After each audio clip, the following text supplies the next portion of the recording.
I am very excited to introduce our very last panel of the day, and it will be moderated by Professor Carol Chomsky. Professor Chomsky is a professor of law at this very law school, the University of Minnesota Law School, where she's been on the faculty since 1985 and served as the Associate Dean for Academic Affairs from 2012 to 2015.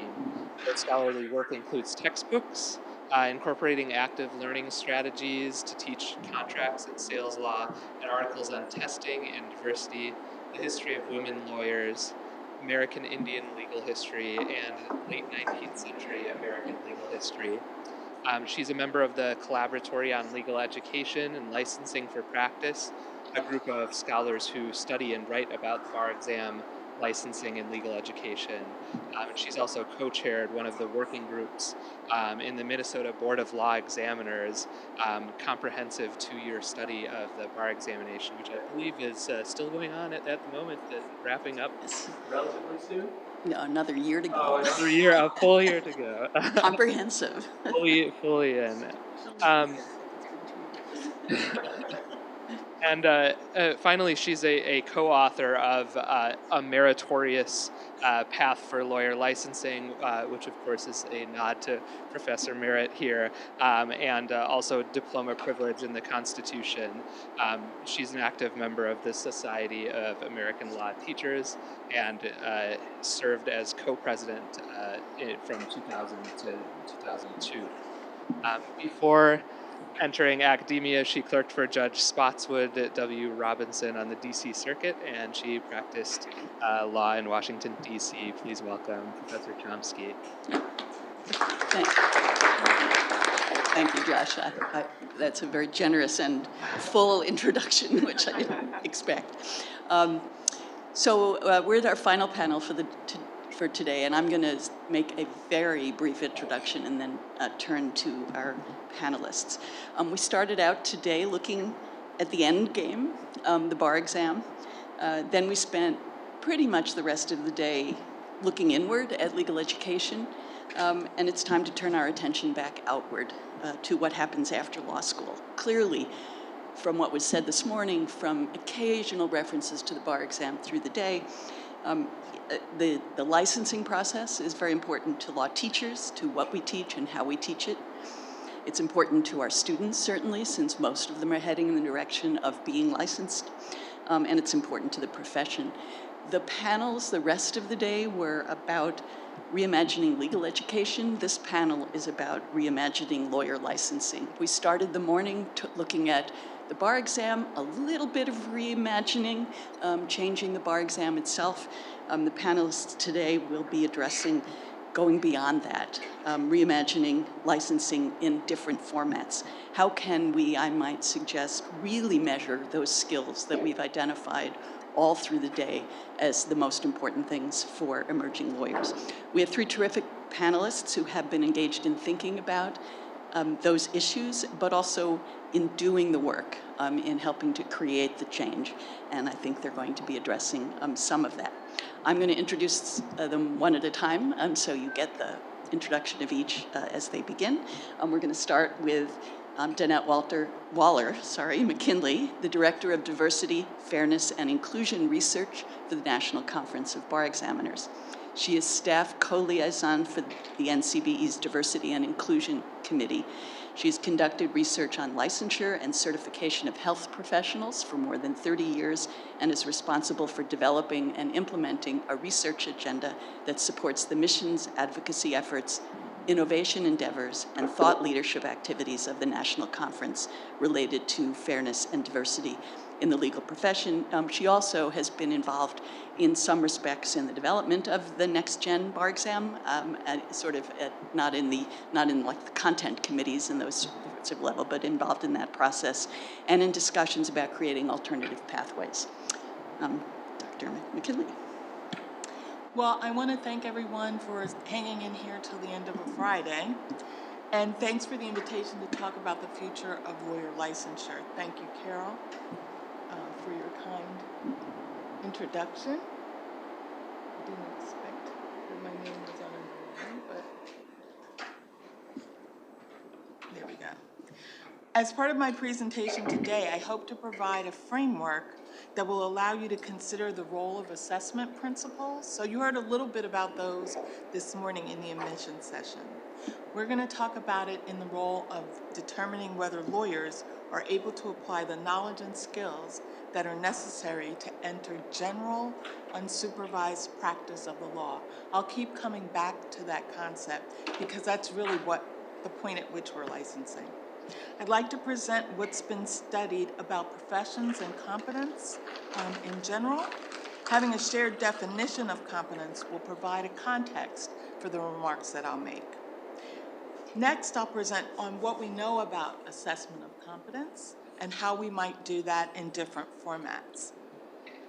Finally, I'll discuss the guiding principles that support measurement practices.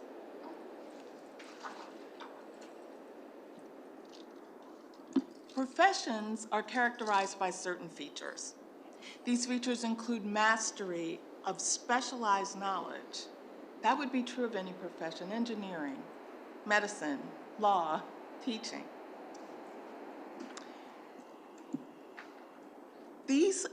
The knowledge and skills that you acquire as part of the educational process are needed for practice, and while expertise is further developed during practice, there's a need to identify those pieces of knowledge and those skills that are essential for entry to practice. So we're talking about a particular point on a continuum. Professions are also characterized by the development of personal characteristics that typify the profession, and we've heard a lot about that today. Another characteristic of professions is that they're governed by a code of conduct, commonly shared expectations that allow you to identify as a member of the profession and that define that profession.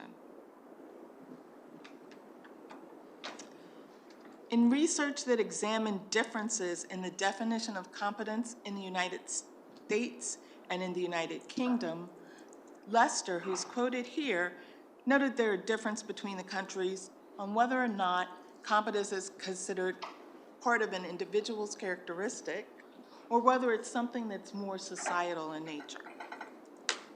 Here in the United States, our perspective is that competence is attributed to individuals. That's an important concept because it's meant that the way that we assess competence means that we make interpretations about individuals' characteristics and abilities.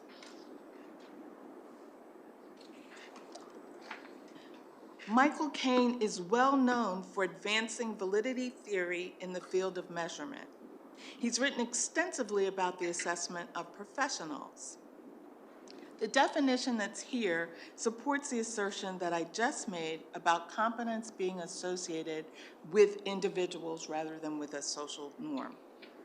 The measurements that we develop are intended to provide information about the extent to which professionals can manage the variety of situations that they encounter in practice.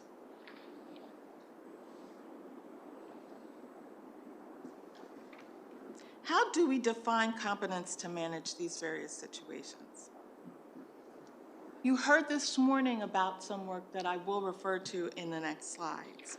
But using lawyer licensure as an example, we ask what newly licensed lawyers need to know and to be able to do upon entry to practice, and what knowledge and skills are acquired in those first 3 years of practice. So we're trying to make a difference, find somewhere in the continuum that allows us to say what is necessary and sufficient at entry to practice.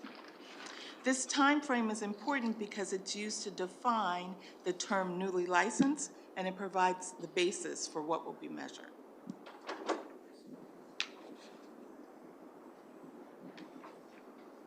In defining competence for lawyers, NCBE and IELTS both conducted studies that involved focus groups and surveys of attorneys to gather data on what tasks newly licensed lawyers perform and what knowledge is needed to perform those tasks. This slide shows the results from the study conducted by Professor Merritt as part of the IELTS group and has been published in Building a Better Bar. There are areas of knowledge that are identified here as well as skills. The last three skills, which I hope you can see behind me, are italicized and put in a different color because I believe that these are skills that are something that you're going to see over the lifetime of a career. It's not something that you'll necessarily see at entry to practice. There are also things that we can think about assessing repeatedly over time to see how they're progressing. This slide shows the results of NCBE's work and guides the direction for the next generation of the bar exam. Through the survey that they conducted of newly licensed lawyers and their supervisors, knowledge and skills were linked to tasks that newly licensed lawyers perform. You can see that there's overlap between the two slides, even though they're expressed in slightly different language. The graphic here depicts how knowledge and skills are applied to various areas of the law, and this supports Michael Cain's definition of professional competence, where knowledge and skills are used to manage various situations. So the skills on the outside ring are used for what you might encounter in these different doctrinal areas.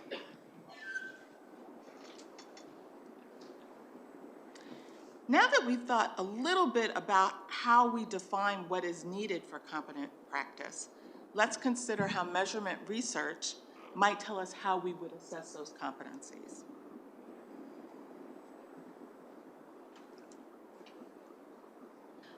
The results of assessments, any assessment, is an estimate of competence. And what we're really looking at is how we interpret those assessments as indications of knowledge and skill. Cain reminds us that these estimates are not perfect. They never are. They always have some degree of error. We interpret test results as indicators of what happens in practice when we're sampling from a wide variety of tasks that professionals might perform.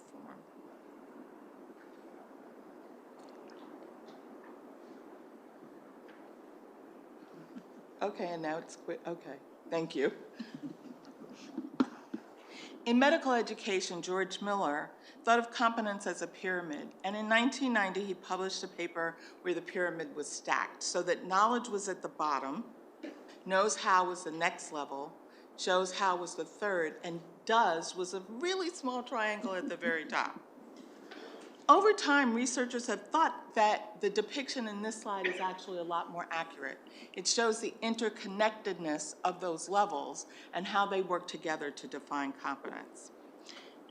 As professions are characterized by specialized knowledge, education plays a very important role in facilitating the acquisition, the knows level, but also applying that to skills, knows how, and then finally to shows how. So a lot of this already occurs in legal education in different ways. The last level pulls together the specialized knowledge and skills and shows what people are doing when they're actually practicing the law. The pyramid was also thought to be a useful tool for thinking about how we might conduct assessments. There are aspects of knowledge and application of knowledge that correspond to knows and knows how, and often those are done with cognitive assessments. In medicine, simulations are also used to examine shows how, and that would be similar to scenarios that are planned to be used in the next generation of the bar exam. Simulations can be cognitive, they can be computer-based simulations, or observation-based, as in standardized patient exams. To assess what is done in practice, there are also measures that are used in the workplace, and that's the workplace assessment at the very top level.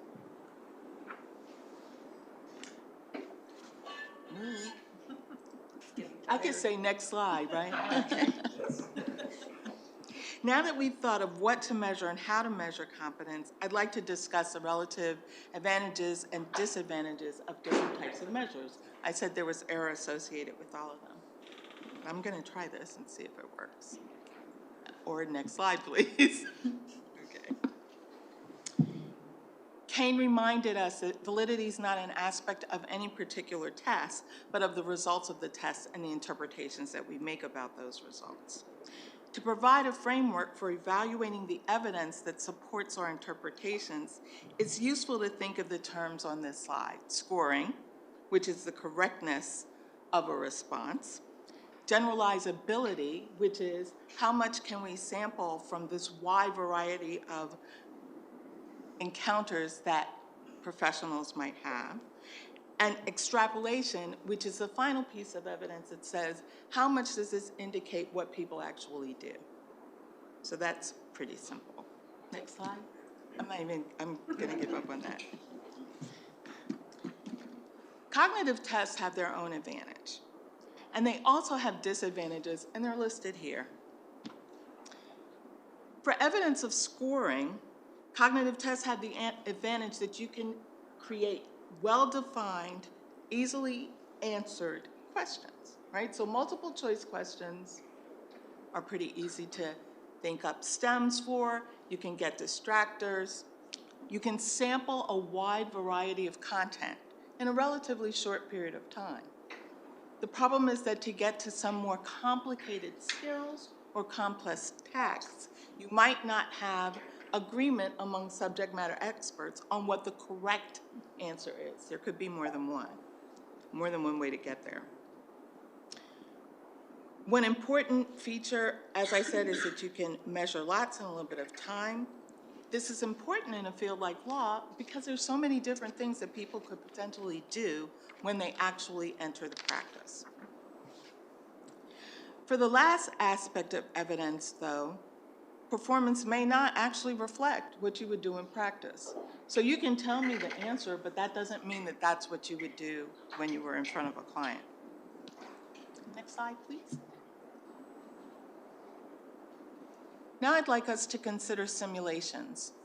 Simulations, I think, are used as educational tools. I know in medicine, standardized patients were used to teach. They weren't just used for exams. For scoring evidence, simulations can be constructed so that the same challenges and range of situations are performed by everyone who takes the test.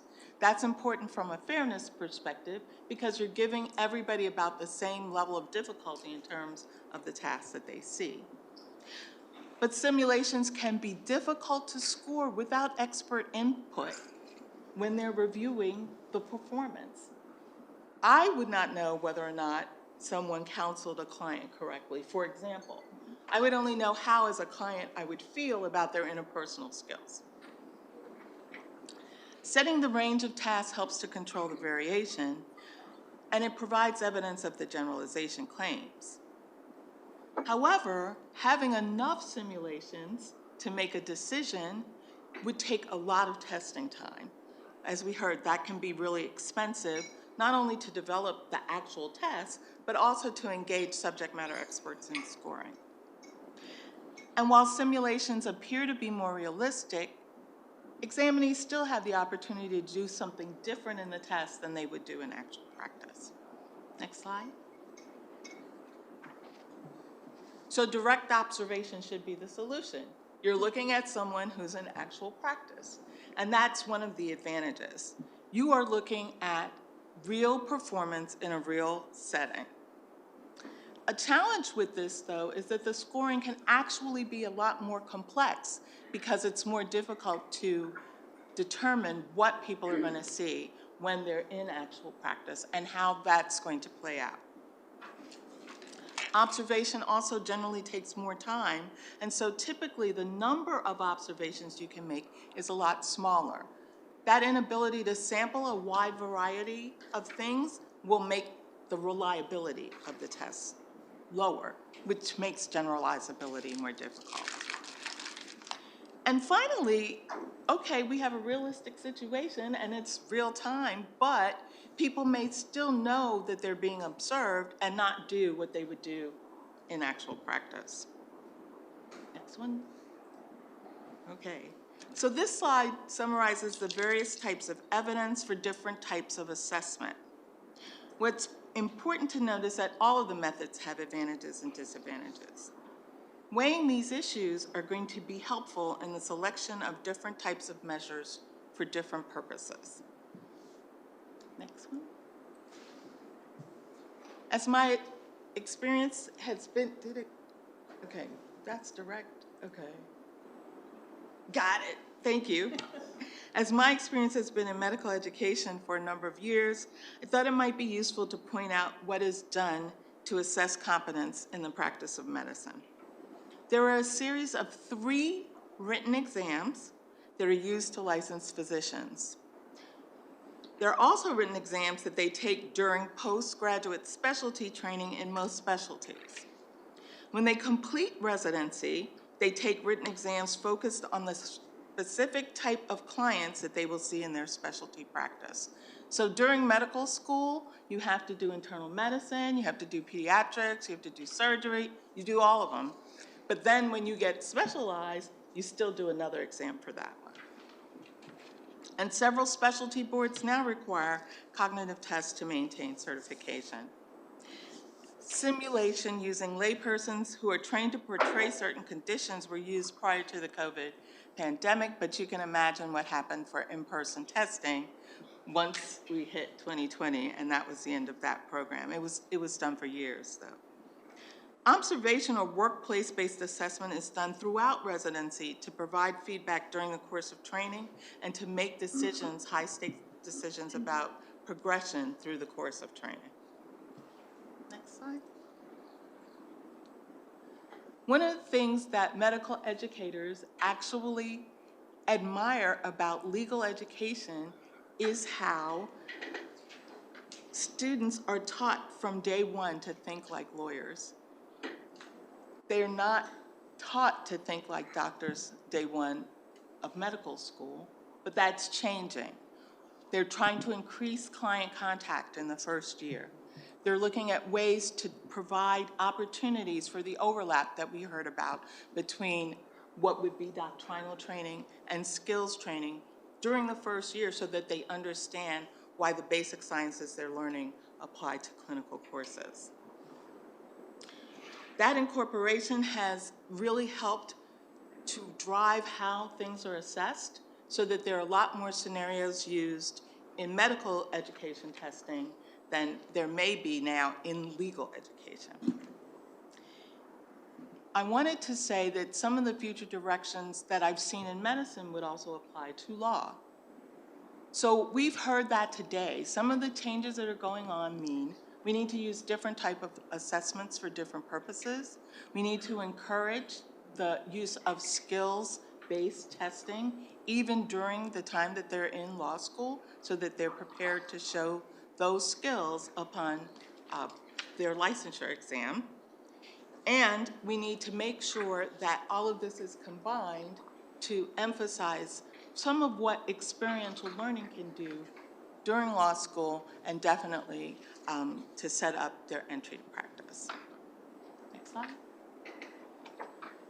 In conclusion, I've hoped that I've provided a framework by defining the nature of professions, by considering models of competence and the attributes associated with those models, and provided guidelines for considering the strengths and weaknesses of different types of assessment. I hope this provides food for thought regarding future directions, and also as you listen to the other 2 panelists. And I thank you for your time. Thank you. Our next speaker is Deborah Jones-Merritt, who's a distinguished university professor emerita at the Ohio State University Moritz College of Law. She co-directed a national study that you've heard reference to, Building a Better Bar, which has informed legal education and licensing discussions in several states, including here in Minnesota. In addition to that study, she's published extensively on legal education, the legal profession, and equity. As Josh mentioned earlier, her work was the foundation for not only the article that was mentioned in his introduction of me, but several other articles in a Festschrift that was published in the Ohio State University Law Journal upon the occasion of her retirement. And I say retirement because she's currently hard at work, working with several states on possible changes to their licensing systems which I suspect she will talk about somewhat today. So, Professor Merritt. Thank you very much. Josh, do you have my back when it comes to the slides? All right. No, I don't want. Okay. I watched the others struggle to do it, and so if we can go to my first slide. All right. So thank you to everybody, certainly to Professor Chomsky for that generous introduction. And I will, in fact, build on the excellent foundation that Dr. McKinley gave you to talk about what I call client-centered legal education and licensing. So let's start by asking, what do I mean by that? First, legal education and licensing should be linked. In a well-structured profession, you have all three of these things align. The educators prepare their students to practice. The licensing system assures that the graduates are in fact ready to practice, and then the newly licensed professionals begin practice. I can have the next slide? Yes, okay, picture slide. The second point I want to make is that the types of law practice that require a license almost inevitably involve advising or representing clients. Take the next slide. If we think about that for a minute, because law schools prepare people to do a lot of things, but you don't need a license to do any of these things. You don't need a license to teach law or to write about the law, propose changes in the law, clerk for a judge, hold a policy position, all great things that lawyers and some non-lawyers do, but you don't need a license for those things. What we need a license for, if we go to the next slide, is serving clients. And so when we talk about, or when I talk about client-centered education and licensing, it's that these three things align with the particular focus on serving clients. Now, unfortunately, I don't think we have this alignment today. I think we're out of alignment in several ways. I don't think that either legal education nor licensing is focusing as fully as we could on serving clients. And we've had a sort of love you, hate you relationship between legal education and licensing, right? So what I'm very happy to be seeing now is that we're moving towards much greater alignment. There are great changes happening in both legal education and in licensing that are focusing more on what clients need.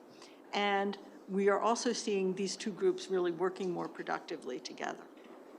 So let's ask, where do we go from here with this new synergy? What do we do to create a better system? And the first step is to develop a very rich and nuanced view of the knowledge and skills that new lawyers need to serve clients adequately.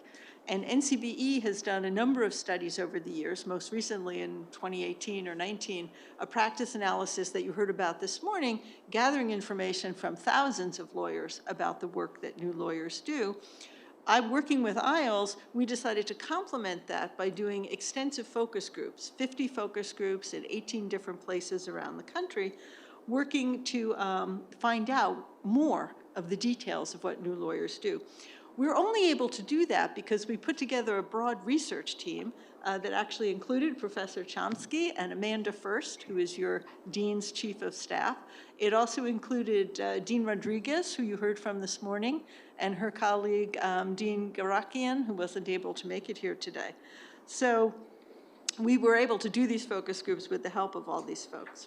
So from these discussions, we identified these 12 competencies that Dr. McKinley also showed to you.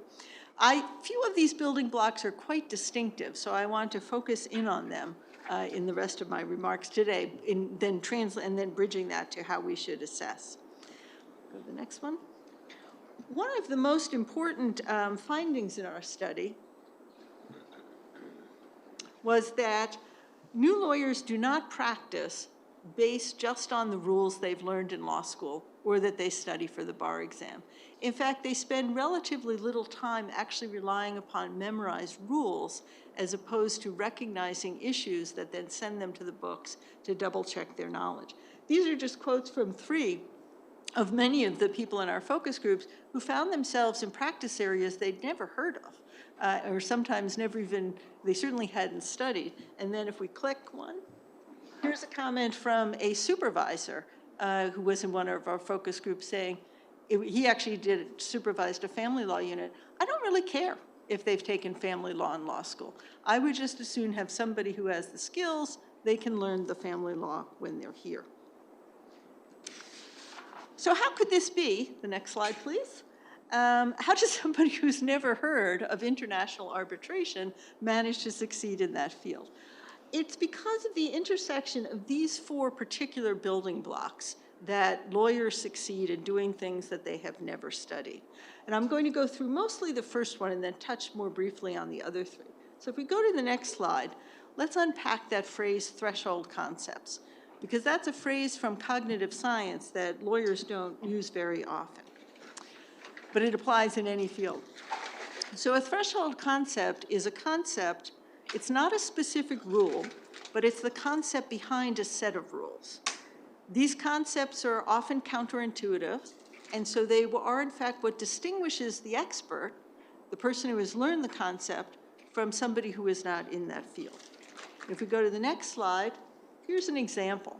Now here's a rule that I think everybody learns in law school, right? And if you didn't learn it in law school, you study it for the bar exam, that in federal courts, the amount in controversy to establish diversity jurisdiction must be more than $75,000.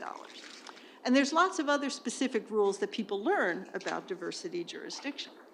But what's the threshold concept behind that? It is that each court hears only certain types of cases. And we as lawyers call that subject matter jurisdiction. In order to know whether you can bring a case in a particular court, you have to read the rules of that court and often the case law that interprets those rules. And this is, in fact, a counterintuitive idea. Why can't you just go walk into any court and file a lawsuit? A non-lawyer might assume that you could do that.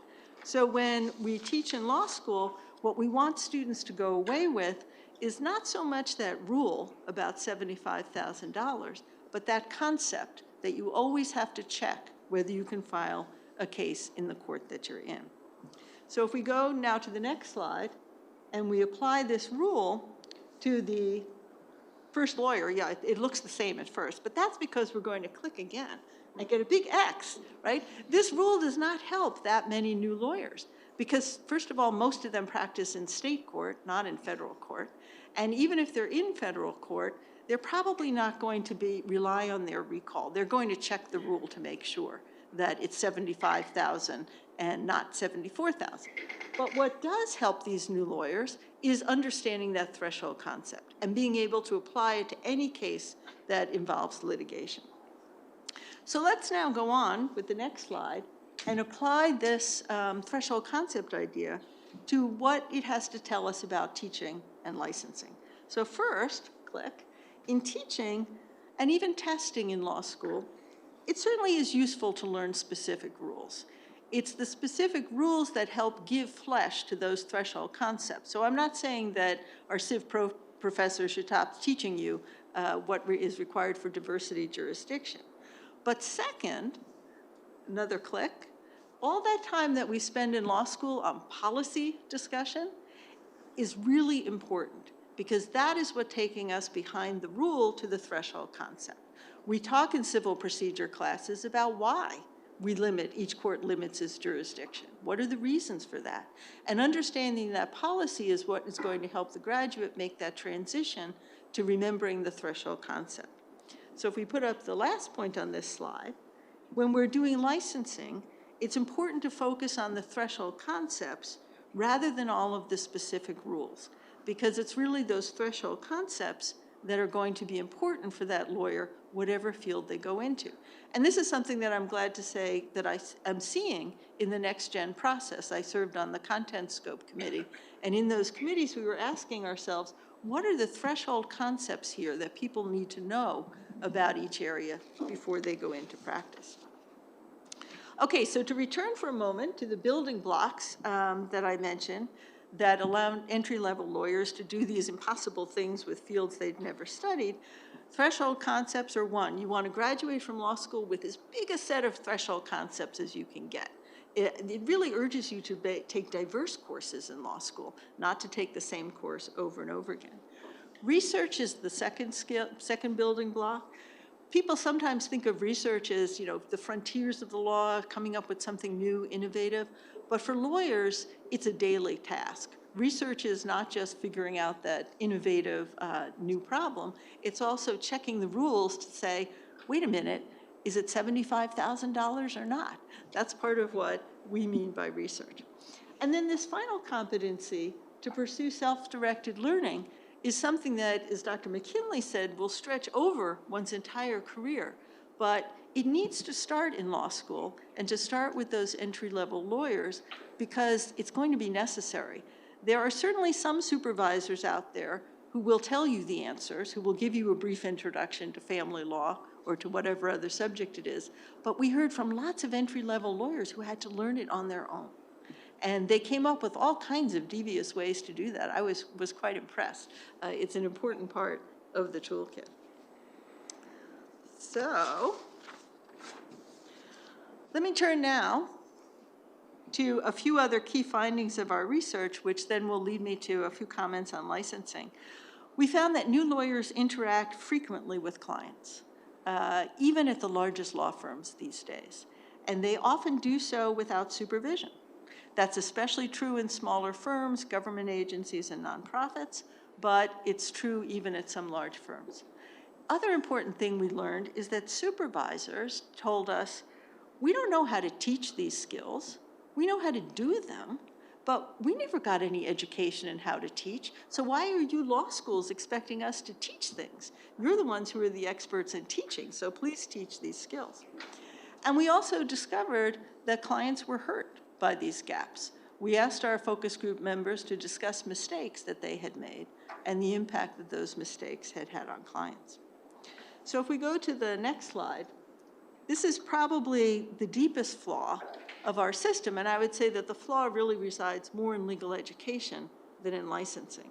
We still have too many educators who are saying these things that we've talked about all day. You know, why don't we have more skills in law school? Well, because I have colleagues who say, well, if you can read a case, that's all you need to know. You can counsel a client if you know how to read a case. Or we can't teach these skills. You can't teach people things like negotiation or client counseling. Or professors don't know how to do this. Practitioners, they're the ones who know how to do it. So as long as we have those attitudes still in law schools, we're falling down on this alignment. Okay, so let's talk now about licensing. What would client-centered licensing look like? First of all, I will say straight out, no one should receive a law license without completing at least one in-depth clinical experience, period. It's not going to happen in the foreseeable future because there's too much resistance among faculty at law schools, but it really makes no sense to license people to be professionals when they have not practiced being professionals with close supervision and feedback, which is what we give in clinics. There are, again, signs of change. At most law schools now, students can elect courses and clinics, and they usually have enough spots to get in. And the next-gen exam will help accelerate that by testing more of the skills. But we're still a long way from graduating people who will fulfill that ambition that I have. So if we're not going to be able to achieve that, what else can we do now? We'll say we should keep pushing on that slide, right? But one thing that we can do now, and that we're starting to see some states be interested in, is to create a licensing system that is based on observation of hands-on practice. And this makes a lot of sense in law. This observation could occur either in law school, in clinics and simulations, or after law school as part of a supervised practice experience, or it could be a combination of the two. Somebody might do some of their work in law school and then some of their work afterwards. And this would be following the principles that Dr. McKinley gave us under that third type of assessment where we're observing workplace-based assessment. Under these scenarios, which are being considered, and I'll take the next slide, in a few states. You have the next one? I'm too fascinated by that one. Here we go. The common theme of them is that as the candidates progress, they create portfolios. And in the portfolios, they have examples of their work product, as well as in some cases, comments or assessments that would come from their direct supervisors. It is still the bar examiners who make the final decision about minimum competence in licensing.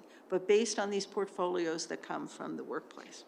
And on the next slide, we'll see that there are now two models for this type of system. There's the Daniel Webster program that was mentioned this morning, where students who complete a rigorous experiential education program generate these portfolios, which are judged by bar examiners, and they can be licensed the day that they graduate from law school. You can imagine how celebratory that occasion is for them. And we now have a very small program that I helped Oregon design that has just started. It's limited to people who had a horrible experience on their February bar exam. The heating broke in the hotel where the exam was being administered, and people took the exam in 50-degree temperatures. So for people who failed that exam, Oregon is giving them a chance to gain a license through supervised practice. And I've helped them design that system. It's a portfolio system that uses rubrics and requires various types of practice. If we go to the next slide, I'll give you a brief summary of what Oregon's program is, not because this, I think, should become the model, but because it can get states thinking about how you might create one of these supervised practice pathways. Each candidate has to submit 8 pieces of written work product. It can be any type of writing that lawyers do. It could be a contract, it could be a lease, it could be a memo, it could be a motion, it could be an email to the supervising lawyer, an email to a client. All of these tell us about people's ability to practice law. The only requirements are that it must address a substantive matter, not just a scheduling email, must reflect the candidate's sole work, in most cases a first draft, and that 2 of these writings have to be more than 1,500 words. You'll notice that this cleverly replicates the bar exam, right? 8 pieces of writing, 2 of which are longer, the performance tests, and 6 of which are shorter. And the reason for that is not because the bar exam had some mystical significance, but because we thought that was enough to show minimum competence, those number of writings, so therefore that would be a good way to judge it in the workplace.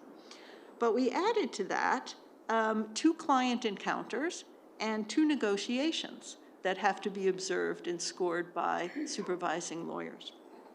The candidates also, if we can have the next slide, engage in, they complete a mentoring program that Oregon had in place. They do CLE work, they work on their portfolios, and then of course they also complete hundreds of hours of other legal work. This program, if we can have the next slide, has several protections to enhance fairness and reliability. We use rubrics both for the supervisors and the bar examiners. We have quarterly feedback by the bar examiners so that candidates can correct course and know. They don't wait till the end and submit all pieces. They're submitting things as they go along. The candidates have an ability to replace portfolio items that are scored as not minimally competent, not forever, but they have a certain amount that they can replace. And it includes an ombuds office that can handle individual and systemic complaints. And also, I'm sorry, I skipped over training for both the supervisors and the examiners. And that training has to specifically include training on implicit bias and other intercultural and diversity issues. So Oregon is developing a somewhat more permanent version of this assessment option, and other states are considering this type of option. Minnesota is one of them. And let me just conclude by taking another slide here. Why does this make sense in law? It has the advantages that Dr. McKinley pointed to. And I should say, by the way, these pathways are not taking the place of the written exam. These are options. So in these states in the future, students will be able to choose, do I want the next-gen bar exam, which gives me portability? These other options might not. When I may be good at taking exams like next-gen, or do I choose one of these other options? And as Dr. McKinley said, they all have advantages and disadvantages. Now, we have the advantages that she pointed to, that this is a realistic assessment. It also, I think, has very high standards of client protection because it's including live client in negotiations and client counseling, in addition to the work product that is specifically for clients. Because of the distinctive features of entry-level law practice, we can diminish somewhat some of the drawbacks of this type of assessment. For example, although practice is quite complex, the criteria for minimum competence are not as hard to stake out as we first thought when I first started working with Oregon on these rubrics. You can come up with a rubric for almost all legal writings. We actually have two, one for contracts and leases and other documents with force of law, and one for everything else. But we're really looking for the same type of analysis, focus, organization, attention to the audience in all of these different documents. And because the competence in lawyering depends on these building blocks that are consistent across fields, we don't have to worry quite as much about the generalizability, about having somebody do an exercise in every single doctrinal area. We could never do that in law. We can say with somewhat more confidence, if you could do this well in family law, you could probably do this well in immigration or a different field if you switched fields. And then a final very important aspect of offering these alternative pathways is that I think they will help us cut through the stereotype threat and the other forces that have for so many years created a very stark, disproportionate racial impact with the written bar exam. We've known about that racial gap for 50 years, the whole time that we've been doing the current form of the bar exam. The evidence suggests that it's not that there's something wrong with the exam itself. The questions are carefully vetted for any bias that would be inherent in the question. It's the type of testing itself, that the written exam carries a type of stereotype threat that affects some students and doesn't affect others. So I think we can create options here in which legal education and licensing will be more aligned with one another and with clients, and at the same time will offer a more inclusive path to a more diverse profession that we all want. Thank you very much.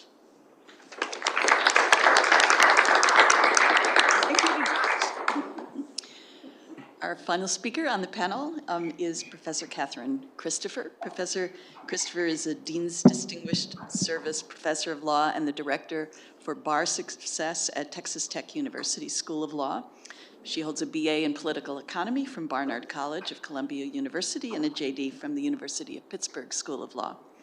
She teaches a variety of skills, bar preparation, and academic support classes, including legal practice, legal analysis, and others. Her scholarship in a variety of formats speaks to both law students and law faculties about how best to prepare and support students taking the bar exam.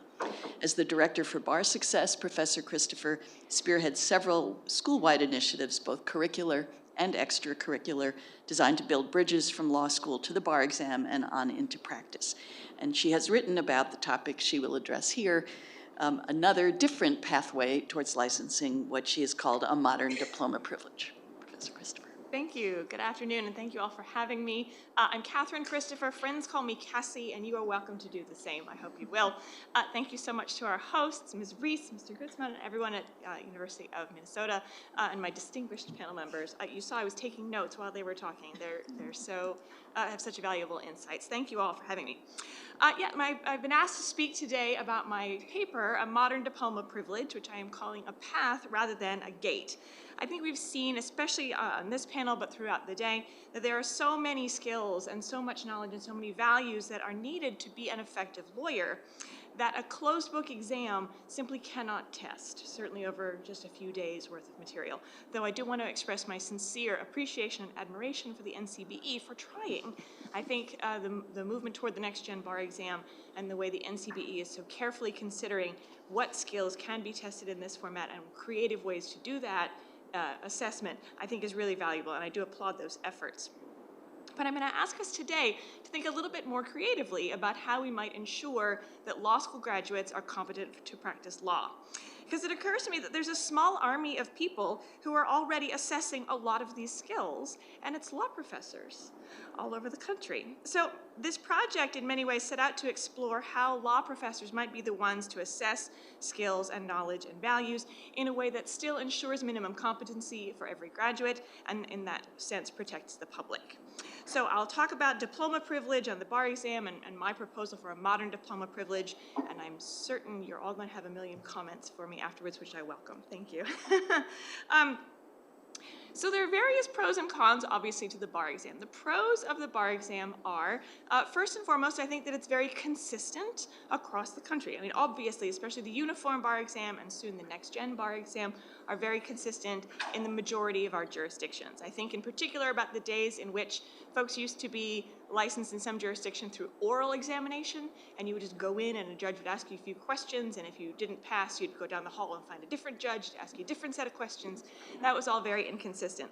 I also, in my research, I can't resist telling you this, in my research I came across a wonderful anecdote of Abraham Lincoln administering an oral bar exam from the bathtub.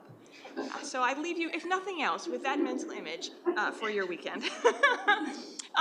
There are others who argue that the bar exam is a very useful moment to review and consolidate everything a student has learned in law school before entering practice.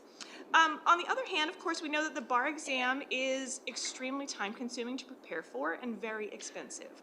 One study found that it cost $27,000 to sit for the bar exam in terms of living expenses and money given up while studying full-time and preparation courses and filing fees.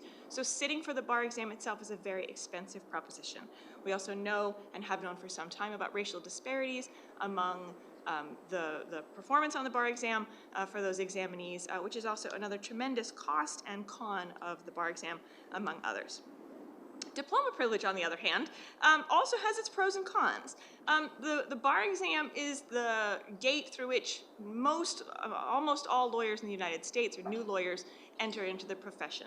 The exceptions, as you've heard today, are the state of Wisconsin and the Daniel Webster Scholars Program in New Hampshire, and Oregon is making its foray into a diploma privilege, not exactly, but sort of alternative licensure method. The pros of diploma privilege, I think, are first of all the logical ones, that someone who graduates from law school ought to be able to graduate with the skills it requires then to be an attorney. And of course, the ability to be licensed at the point of graduation is a tremendous value both to the individuals and to the public, who are not denied the many months of study time and grading time that the bar exam imposes on that would-be lawyer and their entry into the profession. On the other hand, the cons of the diploma privilege are, frankly, that it turns the faculty into the Board of Law Examiners, effectively. The faculty will be the ones to determine whether or not an individual is minimally competent. And faculty, I feel the need to acknowledge faculty have a financial incentive to pass students, particularly a student who's on the margin. A student who is not returning to law school next semester does not pay their tuition to the law school, which is where my salary comes from. So there is, if somewhat attenuated, a financial incentive to pass students for law faculty. There's also the undeniable inconsistency among faculty. I don't know about at your school, but at my school, we don't talk a lot about how we grade, and we don't talk a lot about what we're even covering in class. I teach legal writing, and our legal writing faculty is very involved in conversations about what are you covering, how are you doing it, but I know the contracts professors aren't doing that, and a lot of the other doctrinal professors aren't as well. So certainly even at my school, I don't have confidence yet that someone who graduates from Professor X's civil procedure class has the same knowledge, skills, and values that someone who graduates from Professor Y's, and that's even within my school, let alone schools across the state. So the inconsistency of the grading and the assessment is one of the major drawbacks to the diploma privilege as a structure. That's where my proposal, that's why I've called my proposal a modern diploma privilege, to sort of separate it from those concerns. A modern diploma privilege is one in which I'm proposing a flexible framework between state licensure authorities and law schools, where they can work together in partnership and with the practicing bar to determine what competencies a lawyer is expected to have. There's an awful lot of very valuable research that's gone into what those competencies are. That partnership can rely on that research or build upon it as the stakeholders see fit. Once the list of competencies has been established, then the law schools and the Board of Law Examiners can continue to partner together to figure out how will the law schools assess these competencies. Because I believe that not only are faculty there and already doing this assessment, but I also think that faculty are able to do better assessments of more of these competencies over an appropriate time horizon. We saw things on the slides today, competencies like workload management and stress management and file management and client counseling, all of which require a certain investment of time that cannot be investigated in a 6-hour exam, even if it's over several days. So, if the boards of law examiners and the schools can then agree on assessment methods, then all parties can feel secure that any student who graduates from this law school having been through these assessment methods is competent, minimally competent to practice law at the point of graduation. Now, it may not be that every law student in the school goes through this program. The Daniel Webster Scholars Program is a small subset of students at New Hampshire. It may not be that every law school in the state has this kind of modern diploma privilege. It may be that the partnership between state and law school might look different for different schools within the state, but it's a flexible framework that is designed to offer more flexibility, more potential for states and schools to think creatively about how to assess these very valuable skills. These competencies may include doctrinal information that may be delivered via courses. So for instance, in Wisconsin, there's a statutory list of courses that a student who, if they graduate from law school having passed all of those courses, is then licensed to practice law. There's a small handful of students who graduate from law schools in Wisconsin without having taken all of those courses. They're not punished for that. They just have to sit for the bar exam before they can be licensed. I think, however, if we had this partnership between the licensure authorities and the law schools, adjusting what doctrinal information is relevant over time would be easier. We could make tweaks more easily than amending the statutes in Wisconsin, for instance. So doctrinal information can be conveyed and assessed via courses, perhaps.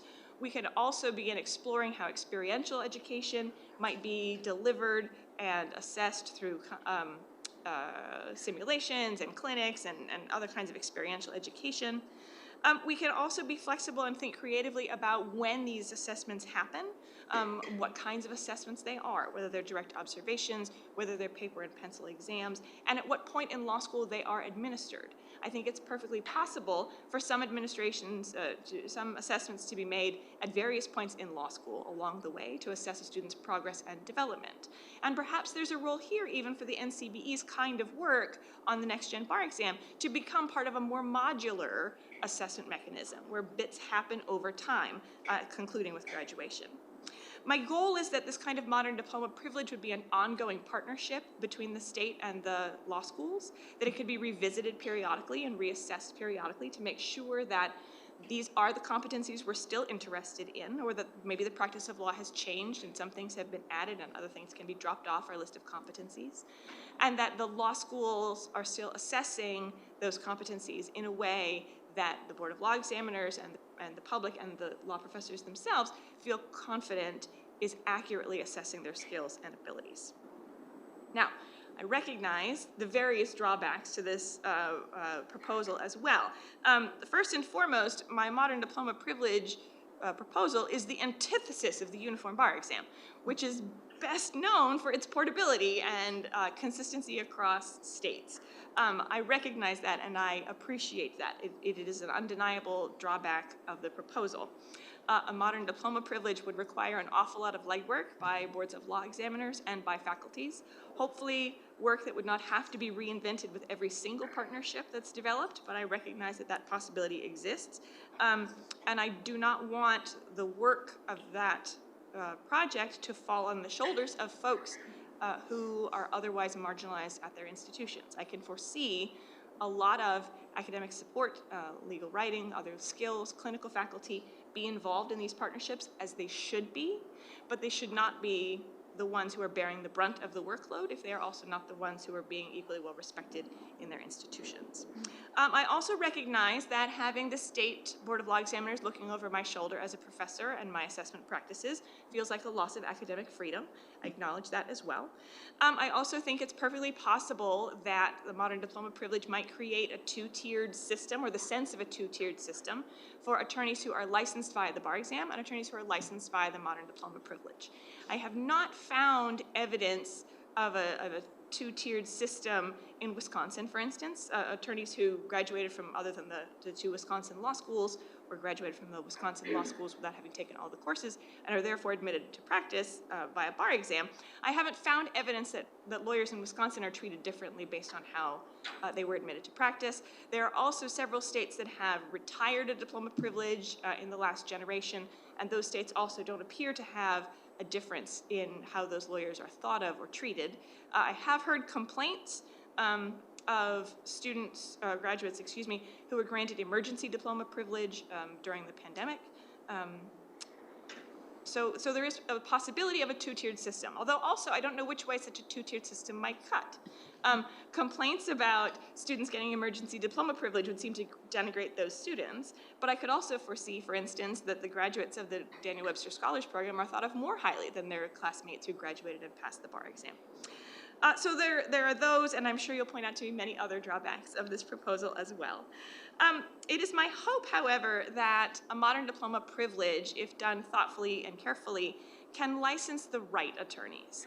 It can assess more skills in a better way and license the right attorneys. So there's this concept called the ratio of regret that we're all just sort of agreeing to with the bar exam. The ratio of regret cuts both ways. Some people manage to pass the bar exam when we really don't think they ought to be lawyers. And some people who really ought to be lawyers cannot get past the bar exam. And so particularly when a state sets their cut score, the minimum passing score for the bar exam, that's one of the things that they're wrestling with. How much ratio of regret are we comfortable, and in which direction? Those are the sorts of concerns and thoughts that states have when they set their cut score, that ratio of regret. It is my hope that a modern diploma privilege, because it is a longer assessment with time for improvement and remediation in skill building and knowledge building, that the ratio of regret there would be narrowed, that by the time after 3 years of education or 4 years of education, that we would feel very comfortable that this is a person who should be licensed and they are, or this is a person who should not be licensed and they are not. I hope that a modern diploma privilege might play some modest role in decreasing the racial disparities on licensure. There are many points along the way where racial disparities are impacting the number of diverse attorneys in practice, and the bar exam is one of them. It's certainly not the only one, but the bar exam is one of them. So it is my hope that removing the bar exam as a gate to practice would increase the racial diversity of the practice. A recent study found that there is a 22% disparity between black and white applicants, examinees who sat for, I think it was the 2020 July bar exam, which is an appalling number. Those are all people who graduated from law school, and there's a 22% disparity between who gets licensed to practice law. So removing the bar exam as that gate, pardon me, might be some small source of improving that disparity. I've also looked into whether or not diploma privilege creates any more disciplinary concerns among lawyers or ethical considerations. There's not a whole lot of evidence out there that it does. There are a few studies that find very small discrepancies between attorneys who were licensed by diploma privilege and attorneys who were licensed by a bar exam. Most of those happen much later in their practice, not in the initial years, and so I question whether it was the bar exam versus the diploma privilege that caused that disparity. So anyway, there is some minor research, although there are plenty of other studies also that find absolutely no connection whatsoever between licensure method and disciplinary proceedings. So there you have it. That's my modern diploma privilege in a very brief nutshell. The paper is up on SSRN. It is still being revised, so I do welcome your feedback. But again, it is my hope to that a partnership like this one can thoughtfully license more attorneys by assessing the right competencies over an appropriate time horizon. So I look forward to your comments. Thank you very much.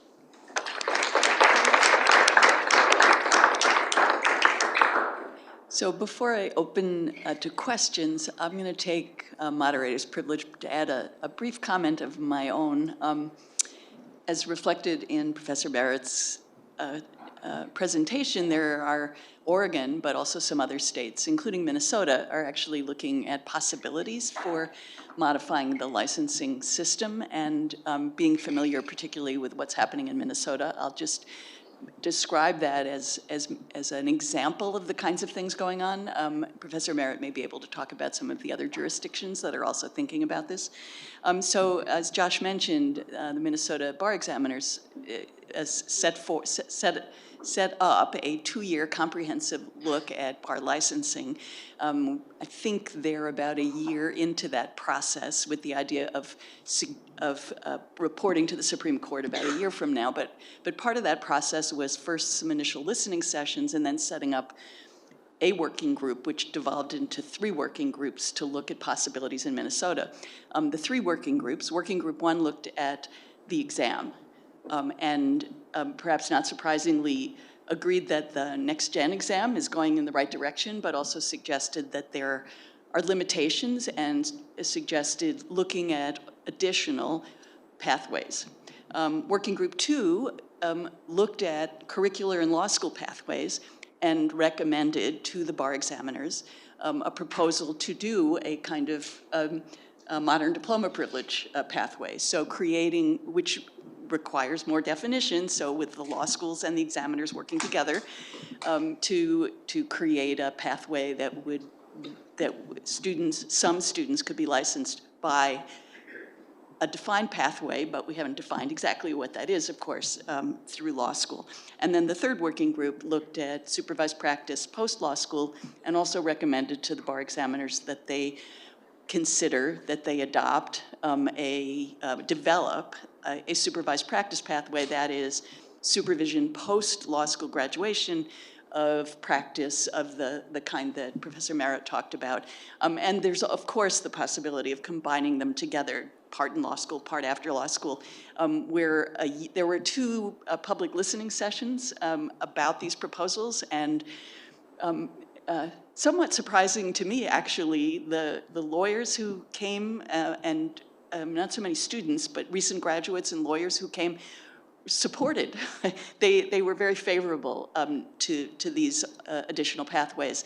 We sometimes are viewed as a somewhat conservative profession in some ways, and we're reluctant to change. That's been part of the conversation today as well, both in the academy and in the profession. But there seems to be a lot of support and energy around the idea of at least trying to consider these additional pathways. So I think the kinds of things that were talked about on the panel here are perhaps in the works, at least being considered here in Minnesota and in some other states as well.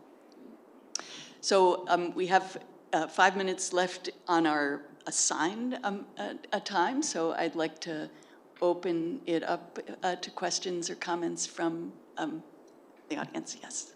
Hi, thanks.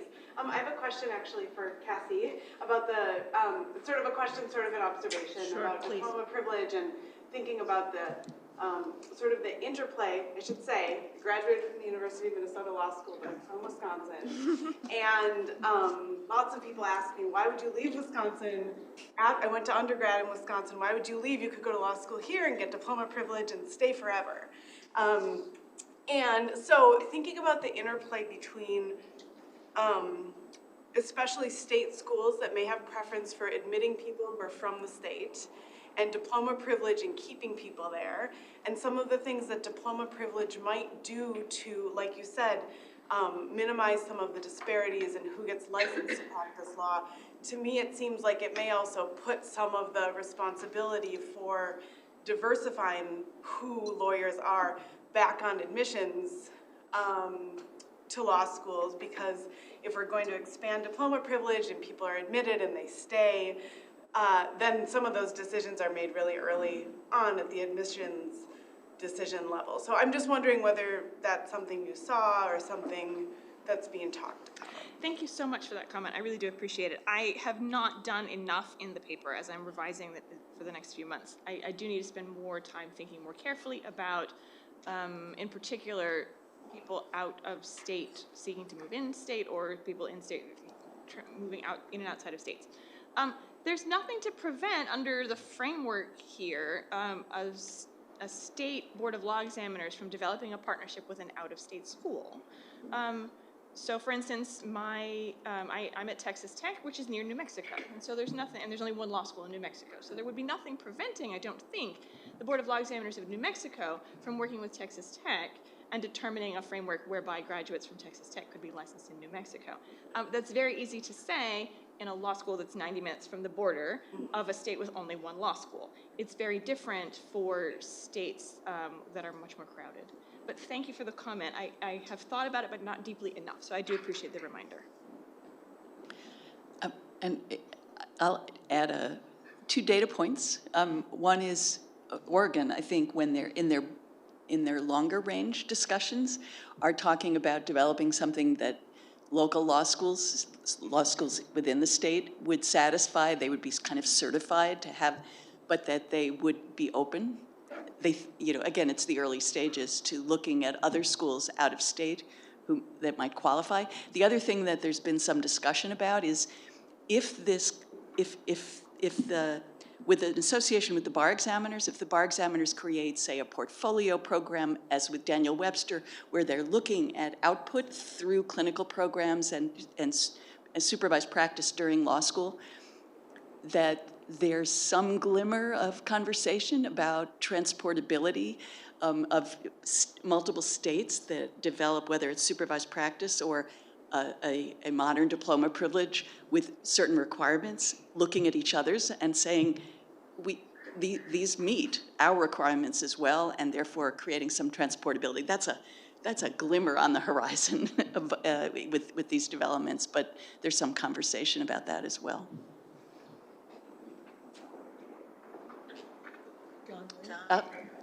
Thank you. It's hard to see from front. John. So I was going to add, perhaps NCPE could be involved in the process to sort of help with the portability. My only concern, I love the idea about law schools being involved. A few. One is that we know that some law faculty don't know anything about assessment. And so I would be concerned about that aspect of it. Second, beyond the financial, I know my students. I love my students. My students are amazing, right? And so I'm concerned if the same faculty member who has this relationship with a student is then assessing them for this purpose, that we might get that sort of personal bias. And so one idea is that you could still have law faculty involved, but not necessarily the law faculty who are teaching a particular student. So perhaps having all of the law faculty in a state be involved in the process in some way. And that might also help against what I would be concerned about, which is we know of certain law schools in the past that have just admitted students even though they would not potentially be qualified for practicing law.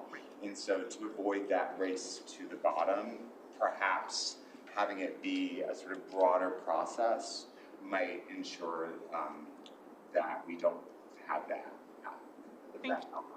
Excellent. Thank you so much, Professor Lee. The personal affinity for students, yeah, I like her. I don't want to feel her. Thank you, and I appreciate the suggestion as well. It is my hope, in terms of race to the bottom, an excellent point. Thank you. And maybe I need to be more explicit about it in the paper.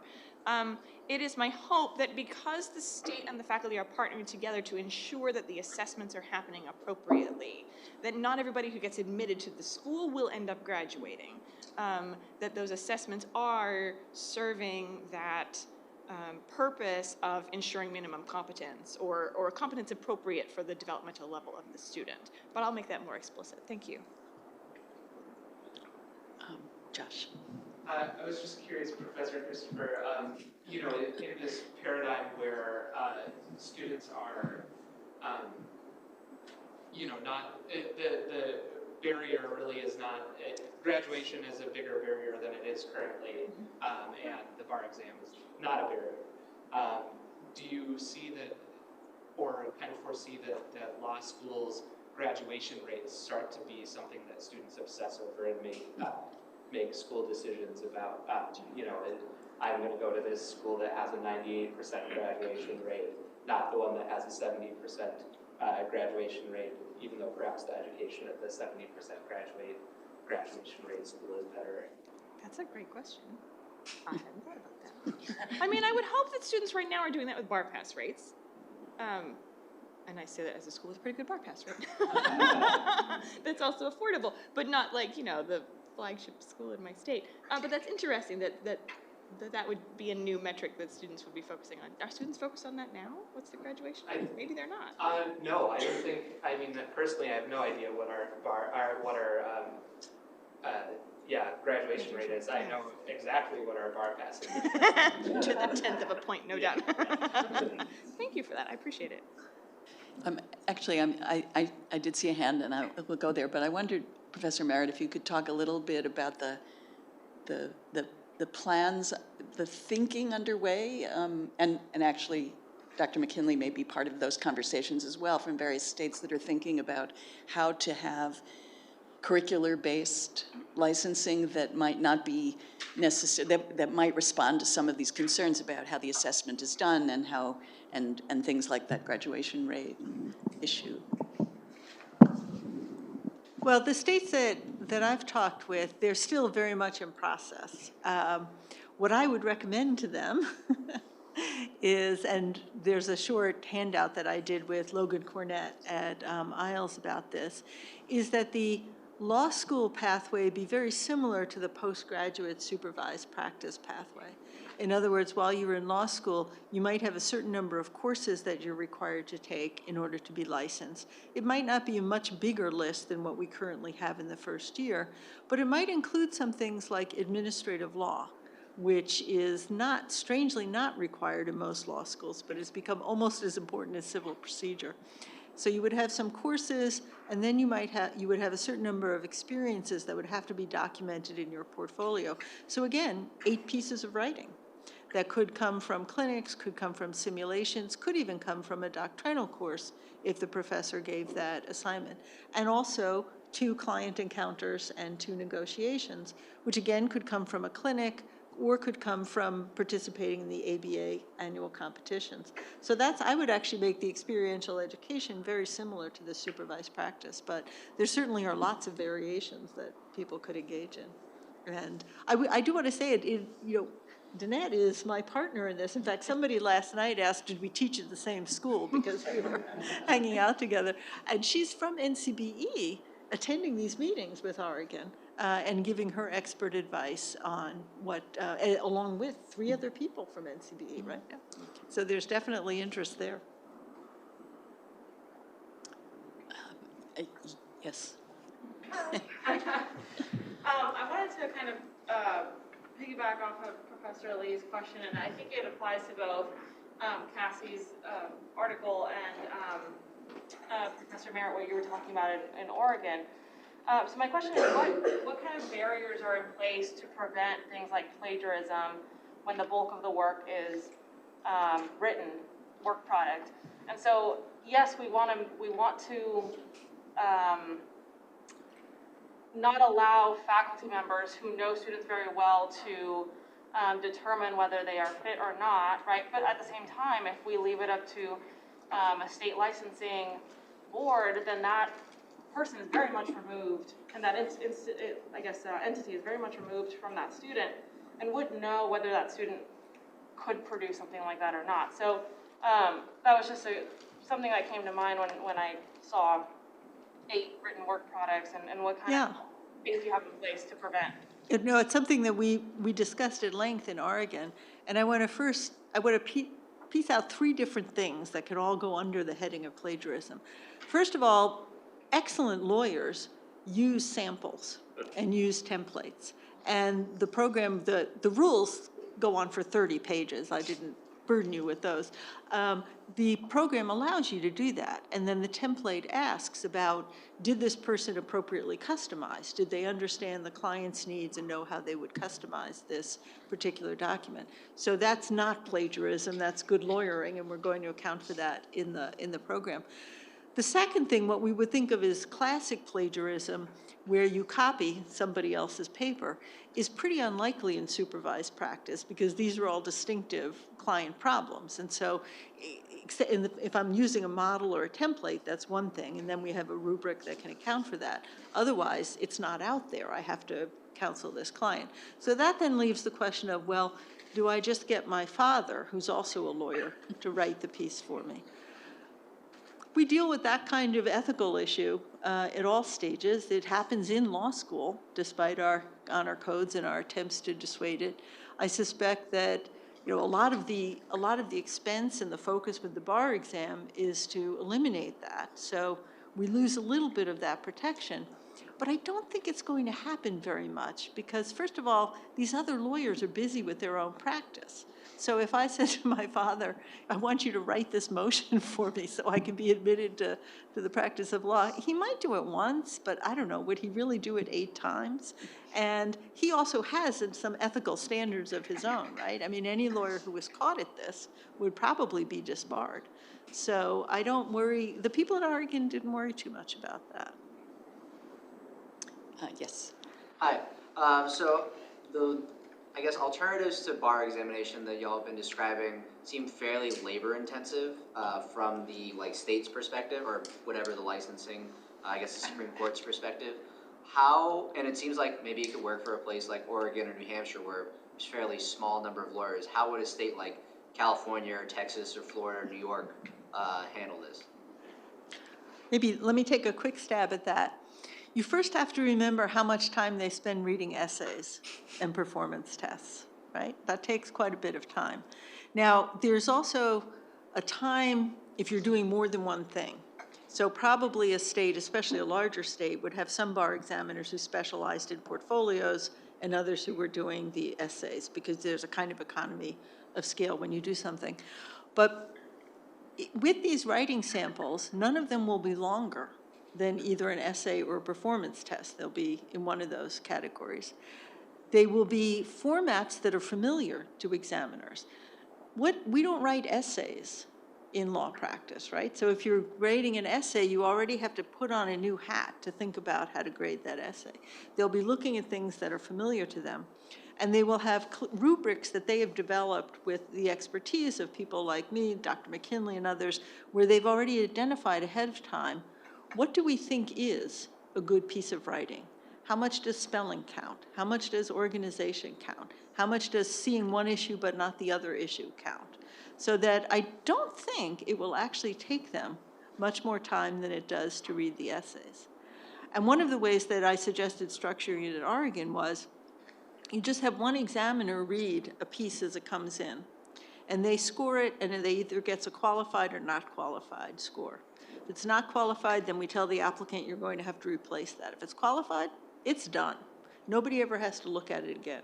So you're spreading this work out over time. If the first examiner doesn't think it's qualified, you can also have a second examiner look at it. But I think in the end, it sounds scary and big, but gosh, I saw from afar what the Oregon examiners went through a month ago when they took 10 days off from work and met together to grade all of those essays and performance tests. It's not a cost-free system that way either. Do you have other thoughts on that? Or? I was going to say that I think that one of the really challenging problems is going to be scalability, as you've mentioned, for states like New York, Florida, California. The other thing would be, in the same sense, the number of schools that they'd have to supervise and work with and sort of just make those assessments available to could be a real challenge in terms of diploma privilege. I think that what we need to think about as well is whether or not any of these methods is going to change discrepancies in passing rates for admission to the bar, right? So it could very well be that you're at a school and they're still only selecting people for the diploma privilege path that are so well qualified they would have passed the bar anyway. Like, I don't know, I don't want to say they're equivalent to the bar, but I also don't want us to think that this is the way to solve a bigger systemic problem, which is inherent bias in the system. I don't think it's just in the tests, and I appreciate you saying that, Professor Merritt. I've been trying to say that this program of assessment would probably get you to where you want to go. So if you combine the portfolio that we're talking about, whether it's in supervised practice or experiential learning, with some other types of assessment methods, you would have more confidence in the decisions that you would make, whether you went with the supervised practice or with diploma privilege. So just keep that in mind. It's that variety of things that put together can help you make a pretty solid decision about competence. One last question. We've gone over our time, but no one is pulling us off, so. I have a couple questions about the practicality of the portfolio assessment. Some of them are coming out of real clients, so you have confidentiality issues, so it has to be already a doctored document in some fashion. And then the second is specific expertise. So let's say I submit a memo on immigration. Who's going to know whether I spotted the right issues if it's not read by someone who knows immigration law? Yeah, great question. So on the first one, the protections are redaction of the material, consent from the client, the fact that it's read only by the bar examiner. We designed a conflict of interest checking point to make sure that the bar examiner wouldn't inadvertently read something that they shouldn't, and the fact that you choose out of your practice, and the Oregon program is currently requiring about 9 months of supervised practice. That may be longer than is necessary, but out of those 9 months, you need to find 8 things. So there may be something you just can't redact. It would still be too revealing, but you could use something else. And then, what was the other question? Expertise. Oh, expertise, yes. That one was easier. That one's easier. So with the uniform bar exam, the essay questions that are graded by the state examiners, they often don't have the expertise. They get an outline from NCBE in order to grade the essays. What we're doing in Oregon is the supervisor is the one who attests to the bar examiner that the legal rule was stated correctly. And if the document is being used in a client case, that's an additional attestation. So we're really looking then at things like applying that rule to the facts, taking the client's perspective, good organization, focus, format, and so forth. And remember, the focus is more on whether or not skills were demonstrated and less on the actual content of the Right. So it's more that it happened in an immigration law context than that it was about the rule of law. Well, please join me in thanking the panel.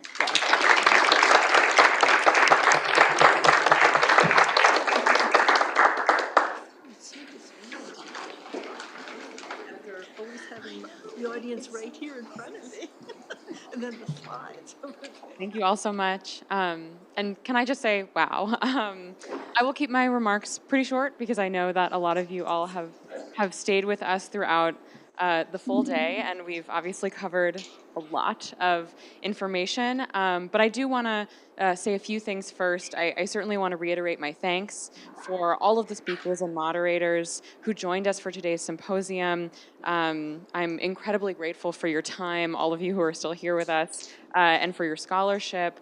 A few closing thoughts. You can see I have like a lot of chaotic notes that I've taken out throughout today's panels because there are just so many phenomenal ideas that were shared. But I think it's really clear that we're all grappling with so many of these same questions about how we're shaping this profession and the people who are going into it. We started from the end about where we're eventually going, but then we took it back to the beginning. We looked holistically at applicants.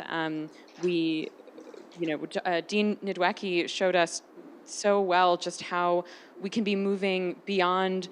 Not just moving beyond markers that have excluded so many from our profession, but embracing them. I think that was just so great.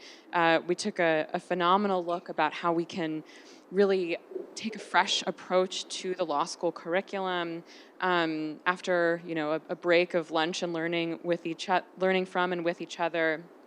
We took some more time to continue looking at what is going on in the classroom and looking at different approaches to the case method that I found really just phenomenal to hear from a student's perspective. And then finally, of course, wrapping it up with a look at accreditation. And I think that Professor Christopher proposal was a great way to top this off, because really throughout the day we've seen from professors firsthand just how well you all know your students and the skills that your students possess. And so I think it's a really exciting idea that she's proposed here, and that we can think about what really is the role that professors play in both the time that students spend in school, but also what happens after school. So that was just really, really phenomenal for me to hear. And I also definitely want to throw in one quote I noted down from Professor Capers, who also included this in his essay in our previous volume. What would it mean to create a law school where there is no need to tout inclusivity because everyone already belongs? I think that's just so great, and it can apply to students, to faculty, to staff, to pedagogical methods, whatever you think.